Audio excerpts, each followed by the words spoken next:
हे guys, welcome back once again. So दोस्तों, आज की कहानी जो एक्सप्लेन करने जा रहे हैं उसका नाम है एरोनॉट्स। तो चलिए कहानी शुरू होती है लंदन से और समय चल रहा है 1862 का, जहाँ पे हम एमेलिया नाम की लड़की को देखते हैं जो अपनी एंटोनिया जो कि उसकी बहन है उसके साथ कहीं जा रही है। लेकिन बीच रास्ते में उसे एक सपना आता है जिसमें उसके हस्बैंड एक हॉट एयर बैलून से नीचे गिर रहे हैं। अब ये देख के वो बहुत डर जाती है और रिक्शा से बाहर आ जाती है और तब एंटोनिया उसे आकर कहती है कि हमने शायद ये सफ़र यहीं रोक देना चाहिए, पर एमिलिया कहती है कि नहीं, जो मैंने सोचा है वो मैं करके रहूँगी। अब सीन शिफ्ट होकर पहुँचता है हमारे कहानी के दूसरे मेन किरदार पर जिसका नाम है जेम्स, जो प्रोफेशन से एक वेदर रिपोर्टर है। लेकिन उस ज़माने में ऐसी कोई पोस्ट होती ही नहीं थी क्योंकि उस समय ऐसी कोई चीज़ थी ही नहीं जो समय से पहले मौसम का पता लगा सके। लेकिन आज जेम्स ये करके दिखाने वाला है। वो एक हॉट एयर बैलून से 30,000 फीट ऊपर जाने वाला है जहाँ पे आज तक कोई भी नहीं गया और साथ में एक वर्ल्ड रिकॉर्ड भी बनाने वाला है। तभी उसका दोस्त जॉन आकर उसे बताता है कि मौसम आज खराब है, अभी तुम्हें ऊपर नहीं जाना चाहिए। इसी बीच वहाँ नेड नाम का एक आदमी भी आता है जो इस जगह का मालिक है। उसने ही इस रिकॉर्ड को बनाने में उसकी मदद कर रहा है। आसान भाषा में कहें तो उसमें इसके पैसे लगे हैं। अब वो जेम्स से पूछता है कि टेक ऑफ करने में इतना टाइम क्यों लग रहा है। तो जेम्स उसे बताता है कि मौसम अभी ख़राब है, थोड़ी देर में हम उड़ जाएंगे। तो वो जेम्स से बोलता है कि मुझे आज ही टेक ऑफ चाहिए वरना मेरे पैसे डूब जाएंगे। तो जेम्स उन्हें बोलता है कि ठीक है, आप घबराइए मत, मैं आज ये रिकॉर्ड बना कर रहूँगा। तभी हम देखते हैं कि अचानक से सारे लोग चिल्लाने लगते हैं और ये शोर एमिलिया के आने का था। वो ही इस एयर बैलून की पायलट होने वाली थी। अब अपने करतबों से सबको एंटरटेन करना शुरू कर देती है जो सबको काफ़ी पसंद भी आता है। वो अपने डॉग को भी यहाँ पर ले जाना चाहती थी पर जेम्स उसे ऐसा करने से मना करता है, लेकिन वो नहीं मानती और उसे रख लेती है। अब कुछ ही देर में टेक ऑफ होने लगता है पर इसी दौरान उसकी नज़र क्राउड में खड़े एक आदमी पर पड़ती है जिसे देख के वो कुछ देर के लिए रुक जाती, पर वो उसे अनदेखा करके टेक ऑफ कर लेती है।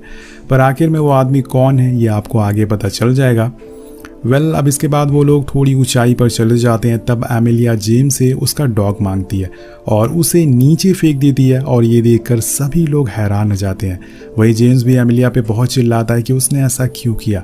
लेकिन तभी हम देखते हैं कि डॉग का पैराशूट ओपन होता है जिससे वो आराम से नीचे लैंडिंग कर लेता है। लेकिन जेम्स एमिलिया की इस हरकत से बहुत ही नाखुश होता है। अब वो उसे थोड़ा सीरियस रहने को कहता है पर वो उसे कहती है कि तुम इस समय भी सीरियस होने को कह रहे हो, अपनी नज़रें उठाओ और देखो हमारा लंदन कितना खूबसूरत लग रहा है। जेम्स देखता है तो उसके होश उड़ जाते हैं। वो लोग 1200 फीट की ऊंचाई से पूरे शहर को देख रहे थे जो कि देखने में बहुत ही ज़्यादा खूबसूरत लग रहा था। साथ में जेम्स को एक बिल्डिंग दिखती है जिसकी छत पे चढ़कर वो एक समय पर हॉट एयर बैलून को उड़ते हुए देखता था और आज वो खुद उसके अंदर है। उसके लिए सपने से कम नहीं था। पर यहाँ उनके लिए एक मुसीबत आनी शुरू हो जाती है और वो थे काले बादल। इसी के साथ कहानी पास में चली जाती है। अब हम जेम्स को लंदन की एक लाइब्रेरी में देखते हैं जहाँ पे काफ़ी नामी लोग आए थे। वो उनके सामने अपनी थ्योरी रखता है और कहता है कि मैं इन फ्यूचर वेदर को प्रेडिक्ट कर सकता हूँ। मैं ये बता सकता हूँ कि बारिश कब होने वाली है और कब धूप निकलने वाली है। अब ये बात सुनकर सभी लोग उस टाइम हंसने लगते हैं और एक साइंटिस्ट तो कहता है कि हम लोग साइंटिस्ट हैं, फॉर्च्यून टेलर नहीं है, और सभी उसे पागल कह के वहाँ से चले जाते हैं। लेकिन जेम्स के अंदर जज्बा था, वो इस थ्योरी को सच साबित करके रहेगा। कहानी दोबारा से प्रेजेंट में आती है जहां हमें पता चलता है कि ये लोग 5000 फीट की ऊंचाई पर आ चुके हैं। अब जेम्स अपनी लोकेशन, स्पीड और ऊंचाई एक पेपर पर लिखता है और उसे अपने साथ लाए कबूतर के पैरों में बांध देता है जो जाकर नीचे जॉन को मिलती है जिसे उसे पता चल सके कि वो लोग कहां तक पहुंच गए हैं। अब कुछ देर बाद काले बादल करीब आना शुरू हो जाते हैं और कुछ ही देर में वो काले बादल इनको पूरी तरह से ढक लेते हैं।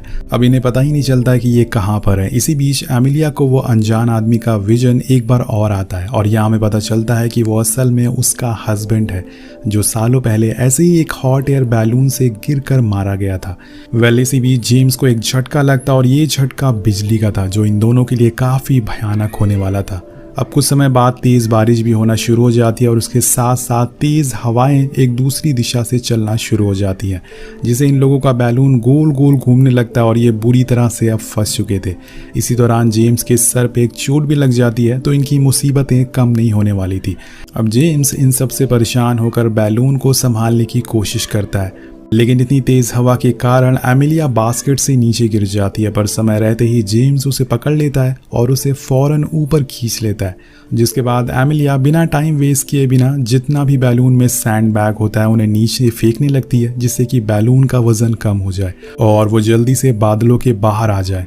उसकी ये तरकीब काम आ जाती है और कुछ ही देर में वो लोग सूरज की रोशनी को देख पाते हैं और बादलों के ऊपर आ जाते हैं।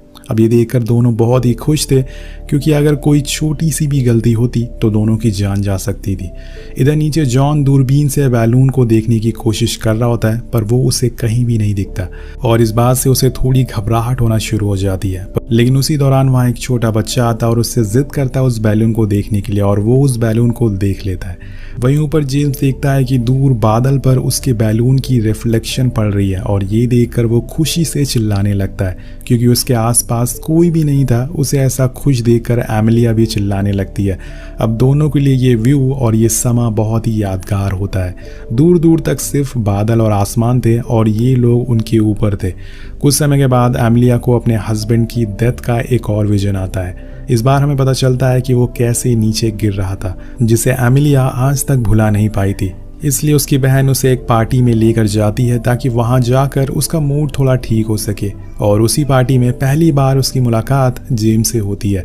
उन दोनों के बीच में काफ़ी बातें होती है, जिसमें जेम्स ने अपने वेदर प्रेडिक्शन थ्योरी के बारे में भी उसे बताता है, और एमिलिया को ये बात थोड़ा अजीब लगती है और उसे इसका अंजाम भी पता था, इसलिए वो उससे ये छोड़ने को कहती है। लेकिन जेम्स उसे कहता है कि तुम मेरे बैलून की पायलट बनना चाहोगी, मैं एक वर्ल्ड रिकॉर्ड बनाना चाहता हूँ। एमिलिया पहले तो मना करती है, लेकिन बाद में उसे अपने हस्बैंड का ख्याल आता है। उसके लिए हॉट एयर बैलून सब कुछ था, यही सोचकर वो हाँ कर देती है, और अगले दिन वो कुछ लोगों के साथ बैलून को बनाना शुरू कर देती है।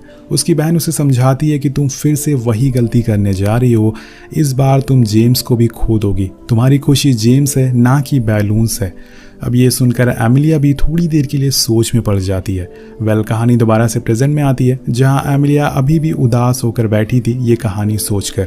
इसी बीच वो देखती है कि कुछ बटरफ्लाइज उसके बास्केट में आकर बैठ गई हैं, जिसकी कुछ देर बाद वहाँ हज़ारों की तादाद में बटरफ्लाइज आ जाती हैं, जिसे देख के उसका मूड ठीक हो जाता है और वो खुश हो जाती है। वो एक बार फिर से इस ट्रिप को एंजॉय करने लगी थी।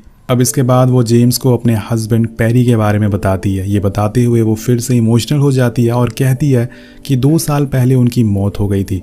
एमिलिया कहती है कि वो सबसे बहादुर इंसान थे जिन्हें मैं जानती थी। उन्हें नेचर से बहुत प्यार था और कुछ ऐसा करना चाहते थे जो किसी ने आज तक नहीं किया। उसकी बातें सुन के जेम्स उसे हौसला देता है और कहानी फिर से पास में चली जाती है, जहाँ पे जेम्स अपनी उड़ान की तैयारी कर रहा होता है कि तभी उसके पास एमिलिया आती है, जो उसे बताती है कि अब वो उसका साथ नहीं दे सकती। जी हाँ दोस्तों, उसे डर है कि कहीं वो उसे खो ना दे। जेम्स उसे पूछता है कि तुम मुझे बीच में छोड़ना चाहती हो, हम वर्ल्ड रिकॉर्ड बनाने वाले हैं। जेम्स उसकी वजह पूछता है और कहता है कि इसमें बहुत लोगों का पैसा लग चुका है, लेकिन एमिलिया अपना इरादा नहीं बदलती है। अब यहाँ जेम्स के पास कोई भी पायलट नहीं था जो उसके साथ जा सके। वो उदास होकर घर आ जाता है, जहाँ पे हम उसके डैड को देखते हैं, जो उसी की तरह एक एस्ट्रोलॉजिस्ट चीज़ों में बिलीव रखते हैं। वो उसे यकीन दिलाते हैं कि कोई बात नहीं, तुम कोई ना कोई सॉल्यूशन ज़रूर निकाल लोगे। अब नेक्स्ट डे जेम्स एक अमीर आदमी और एक साइंटिस्ट से मिलने जाता है, लेकिन वो लोग भी उसका मजाक उड़ाते हैं और कहते हैं कि क्या तुम सच में कभी बैलून में गए हो? तुम्हें अंदाज़ा भी है कि इतनी ऊंचाई में ब्रेन में ऑक्सीजन की कमी से क्या होता है? जेम्स कहता है कि आप मेरे साथ चलिए, मेरे पास ऐसे आइडियाज़ हैं जिसकी मदद से हम और ऊंचाई पर जा सकते हैं। लेकिन वो साइंटिस्ट उसे मना कर देता है और कहता है कि तुम कोई और मैडमैन को ढूंढ लो। अब यहाँ जेम्स के पास कोई भी नहीं था जिसे वो सपोर्ट मांग सके, पर वो हिम्मत नहीं हारता। अब कहानी फिर से प्रेजेंट में आती है और यहाँ में पता चलता है कि इन लोगों का बैलून अब धीरे धीरे रिकॉर्ड तोड़ने वाला था। ये 22,700 फीट पर पहुंच चुके थे और उसके बाद 22,800 फीट, और फिर फाइनली ये 23,000 फुट पर पहुंच जाते हैं। और ये आज इतनी ऊंचाई पर हैं जहां आज तक कोई भी आदमी या वुमेन नहीं पहुंचा है। अब ये जेम्स के लिए एक बहुत ही बड़ी बात होती है और इन्होंने फाइनली एक वर्ल्ड रिकॉर्ड तोड़ दिया है और एक नया वर्ल्ड रिकॉर्ड बना लिया है। जेम्स फौरन ये न्यूज़ कबूतर से नीचे भेजता है ताकि सबको पता चल सके, पर यहाँ एमिलिया नोटिस करती है कि टेम्परेचर अब गिरने लगा है। धीरे धीरे ठंड बढ़ने लग गई है और वो जेम्स से फौरन अब नीचे चलने को कहती है, पर वो थोड़ा और ऊपर जाना चाहता है क्योंकि अब उसका जुनून बढ़ता जा रहा है। वो देखना चाहता है कि ये बैलून कितनी ऊंचाई तक जा सकता है। तो एमिलिया एक शर्त रखती है कि हम हम बस थोड़े ऊपर ही जाएंगे, इसके बाद हम नीचे चले जाएंगे। जेम्स उसकी बातें मान जाता है और वो उसे ऊपर लेके जाती है। एक बार फिर से हम पास के सीन में चले जाते हैं, जहाँ एमिलिया के मना करने के बाद भी जॉन उसके घर आता है, जहाँ वो उसे एक बुक देता है जो जेम्स की थी, जिसमें उसकी थ्योरी के बारे में सब कुछ लिखा हुआ था कि कैसे वो बैलून से ऊपर जाने वाला है। और वो कहता है कि ऐसी ज़िंदगी कुछ ही लोगों को मिलती है जो दुनिया को बदल सकते हैं, और वो मौका मुझे और तुम्हें मिला है, हमें यह मौका गंवाना नहीं चाहिए।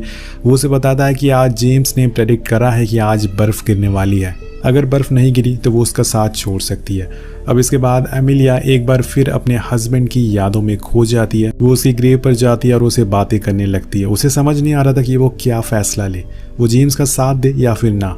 ये कि वहाँ पर बर्फ़ गिरना चालू हो जाती है और उसे उसका जवाब मिल गया था। वो तैयार थी जेम्स का साथ देने के लिए।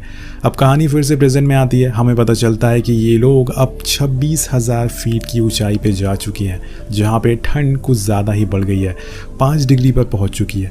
अब जेम्स कबूतर को भेजता है, पर वो इतनी ठंड में सरवाइव नहीं कर पाती और मारी जाती है। पर यहाँ जेम्स नहीं रुकता, उसे और ऊपर जाना था।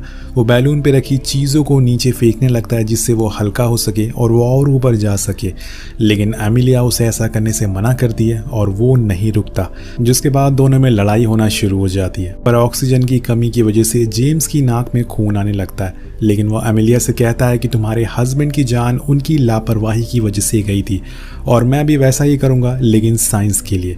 अब ये सुन के एमिलिया गुस्सा हो जाती है और कहती है कि आखिर तुम्हें पता ही क्या है मेरे हस्बैंड और उनकी मौत के बारे में। वो डरपोक नहीं थे और ना ही उन्होंने लापरवाही की थी। मैं भी तुम्हारी तरह और ऊपर जाना चाहती थी जिस दिन उनकी मौत हुई, और मैं पायलट थी। मैंने उससे जिद करी कि बैलून को और ऊपर ले जाना चाहिए, जिसकी वजह से उसमें छेद हो गया और मुझे बचाने के लिए मेरे हस्बैंड ने अपनी जान दे दी। वो मेरी लापरवाही थी, ना कि मेरे हस्बैंड की। अब ये सुनकर जेम को अफसोस होता है और वो उससे माफ़ी मांगता है और बैलून को नीचे ले जाने को कहता है, पर अब ये इतना आसान नहीं है। वहीं जेम्स की हालत अब ख़राब होना चालू हो जाती है। ज़्यादा ठंड और प्रेशर की वजह से उसे सांस लेने में दिक्कत होने लग गई थी। अब कुछ ही देर में वो बेहोश हो जाता और एमिलिया अब बैलून की गैस को थोड़ा लूज़ करने की कोशिश करती है, लेकिन इतनी ठंड की वजह से बैलून के ऊपर बर्फ़ जम गई थी, इसलिए अब उसे ऊपर जाना पड़ेगा और वहाँ पे जाने के अलावा उसके पास कोई भी ऑप्शन नहीं बचा है। वो अपनी जान जोखिम में डालकर ऊपर चढ़ना शुरू करती है, पर बैलून के चारों तरफ बर्फ जमी हुई थी और ऊपर से इतनी ज़्यादा ठंड थी जो कि उसके लिए काफ़ी मुश्किल साबित हो रही थी। एक बारी तो चढ़ते हुए वो गिर भी जाती है, पर उसने खुद की सेफ्टी के लिए खुद को रस्सी से बांध रखा था, जिसकी मदद से वो ऊपर चढ़ने में कामयाब हो जाती है। वो उसे खोलने की कोशिश करती है, पर वो नहीं खुलता, तो एमिलिया हार नहीं मानती। अपने पैरों से उसे मार मार के वो जैसे तैसे करके उसे खोल देती है, जिसमें से धीरे धीरे अब गैस लीक होना शुरू हो गई थी और अब इनका बैलून धीरे धीरे नीचे जाने लगता है। लेकिन 37,000 फीट की ऊंचाई पर ऑक्सीजन की कमी की वजह से एमिलिया बेहोश हो जाती है और इसी चक्कर में वो फिसल कर सीधा नीचे गिर जाती है। इसी के साथ हम नीचे का सीन देखते हैं, जहाँ पर सभी लोग इनका इंतज़ार कर रहे थे, इनके लिए प्रे कर रहे थे ताकि ये लोग सही सलामत नीचे आ सके। इसी बीच हम एमिलिया को दोबारा देखते हैं, जो अभी भी जिंदा होती है। वो रस्सी को पकड़ लेती है और सीधा बास्केट में आ जाती है, लेकिन वो देखती है कि जेम्स यहाँ पर मर चुका है। जी हाँ दोस्तों, वो उसके पास जाके रोने लगती है, लेकिन ऐसा कुछ रियलिटी में होता नहीं है। जेम्स को होश आ जाता है क्योंकि ये लोग अब तेज़ी से नीचे आने लग गए थे और ऑक्सीजन लेवल भी धीरे धीरे ठीक होने लग गया था। कुछ देर बाद एमिलिया देखती है कि बर्फ़ गिरना बंद हो गई है, लेकिन इन लोगों के नीचे जाने की स्पीड अब कुछ ज़्यादा ही तेज़ हो गई थी। तभी जेम्स की नज़र गैस होल पर पड़ती है जो पूरा खुल चुका था, जिसमें से गैस तेज़ी से लीक हो रही थी। इनका बैलून अब 18,000 फुट नीचे आ चुका था। जेम्स और एमिलिया अपना सारा सामान नीचे फेंकने लगते हैं, जिसकी वजह से जिससे वेट कम हो सके और ये हवा में ज़्यादा देर तक रह सके, लेकिन इससे कुछ भी फ़ायदा नहीं होता। तब जेम्स बैलून की बास्केट को अलग कर देता है और खुद दोनों रस्सियों पर चढ़ जाता है, लेकिन इससे भी कुछ खास फ़र्क नहीं पड़ता। तब एमिलिया कहती है कि ये सब जो कुछ भी हो रहा है वो सब मेरी वजह से हो रहा है। मैंने ही वो गैस ओपन किया था, पर मुझे ये नहीं पता था कि ऐसा कुछ हो जाएगा। और ये बोलकर वो नीचे जंप मारने वाली थी, लेकिन जेम्स ऐसा करने से उसे रोकता है और बैलून की सारी रस्सियों को काट देता है, जिससे कि उनका बैलून एक पैराशूट में बदल जाता है और इसकी उन्हें उम्मीद नहीं थी। वो सही सलामत नीचे लैंडिंग कर जाते हैं, पर इतनी ऊंचाई से गिरने की वजह से दोनों बहुत ही ज़्यादा जख्मी हो जाते हैं। लेकिन फिलहाल ये सही सलामत थे। दोनों एक दूसरे को गले लगाते हैं और कुछ दिन बाद दोनों की फ़ोटो हर जगह प्रिंट होती है, जिसमें सबको पता चल जाता है कि इन्होंने एक वर्ल्ड रिकॉर्ड बनाया है। जब ये न्यूज़ जेम्स के डैड पढ़ते हैं तो वो बहुत ही प्राउड फील करते हैं और कहते हैं कि ये मेरा बेटा जेम्स है जिसने करके दिखा दिया। अब एक दिन जेम्स को रॉयल कोर्ट में इनवाइट किया जाता है जहाँ पर सभी साइंटिस्ट बैठे होते हैं। उसकी इस कामयाबी को लेकर सभी लोग उससे मिलना चाहते थे। उसे देखकर सभी लोग तालियां बजाते हैं, पर एक समय ऐसा था जब ये लोग उस पर हंसा करते थे। इसके बाद वो अपनी थ्योरी के बारे में बताता है और कहता है कि ये पॉसिबल है। हमारी अर्थ के चारों तरफ बहुत सी लेयर है जिसमें अलग अलग मौसम है, और ये सब बातें वो उन्हें बताता है और कहता है कि सालों बाद हम ये पता लगा सकेंगे कि बारिश कब होने वाली है। सभी लोग उसका सम्मान करते हैं और उसके सम्मान में तालियां बजाते हैं। वो कहते हैं ना दोस्तों कि जिसे लोग पागल समझते हैं वही लोग दुनिया को बदलने के लिए जन्म लेते हैं।